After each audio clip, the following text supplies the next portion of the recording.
You ever met someone who just doesn't seem to trust love? Like no matter how much you show up for them, they always have one foot out the door? Or maybe that someone is you. Maybe you've spent your whole life feeling like an outsider, like you were never truly part of a loving family. And now, it's like there's something missing inside you, something you can't quite name. If that's the case, let me tell you something. You are not broken, but the way you see yourself, the way you move through the world, that might have been shaped by something you never even had control over, your childhood.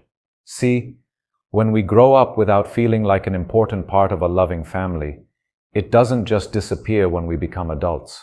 Oh no, that shit sticks. It shows up in how we love, how we trust, and even how we see ourselves. And today, we're going to talk about how that plays out and what the hell you can do about it. Growing up without that deep sense of being loved and valued, that leaves a mark. And whether you realize it or not, it shows up in your life in ways you probably never even connected before. If you grew up feeling like you weren't important, it's easy to believe that you don't matter. And that belief, it seeps into everything. You might downplay your achievements, stay in situations where you're not respected, or settle for way less than you deserve. Deep down, there's this idea that you're just not as valuable as other people. And that's a damn lie. But if no one taught you how to see your worth, it makes sense why you struggle to believe it. It doesn't matter how much you achieve, how hard you work. There's always that little voice in your head whispering, yeah, but you're still not good enough. You doubt yourself. You second-guess everything. Compliments, they bounce right off you because deep down, you don't believe them. Why? Because no one made you feel truly valued when you were a kid. Love, friendships, even simple kindness. Part of you always questions it. What do they really want? Are they going to leave? Maybe you push people away before they get too close. Or maybe you latch onto them so hard, terrified they'll disappear. Either way, it's exhausting. And it's not because you're difficult. It's because your childhood taught you that love isn't safe.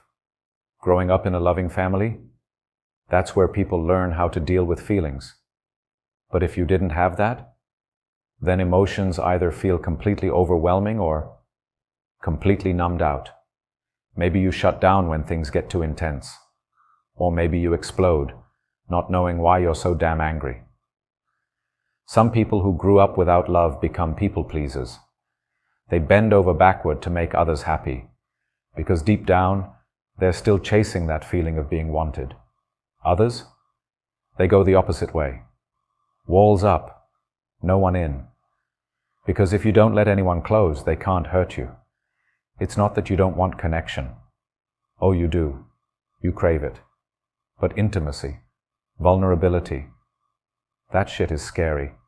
You might attract toxic relationships because, let's be honest, when love never felt safe before, your brain doesn't even know what healthy looks like.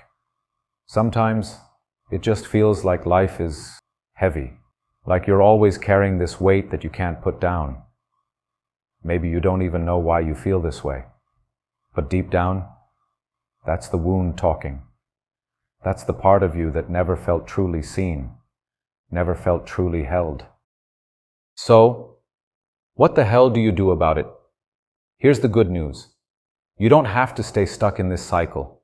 Yeah, your childhood shaped you, but it doesn't have to define you. And no, it's not about just getting over it.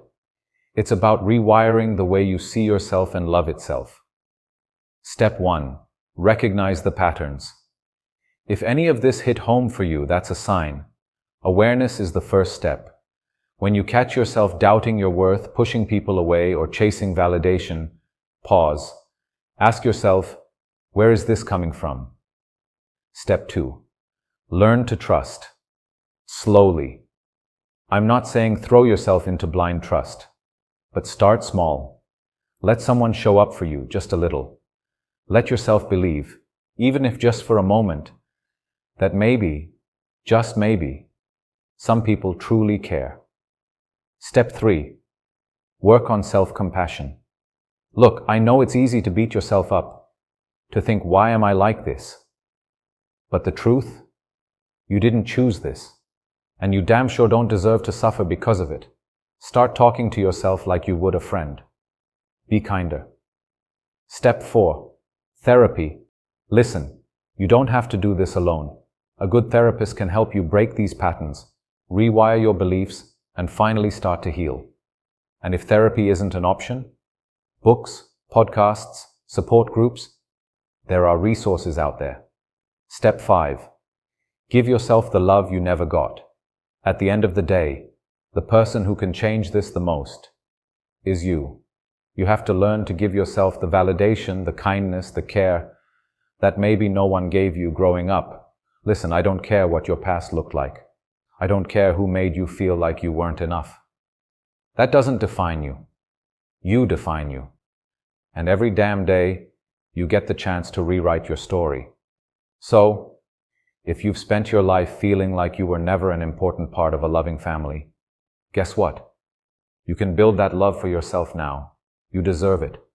And I swear, it's never too late.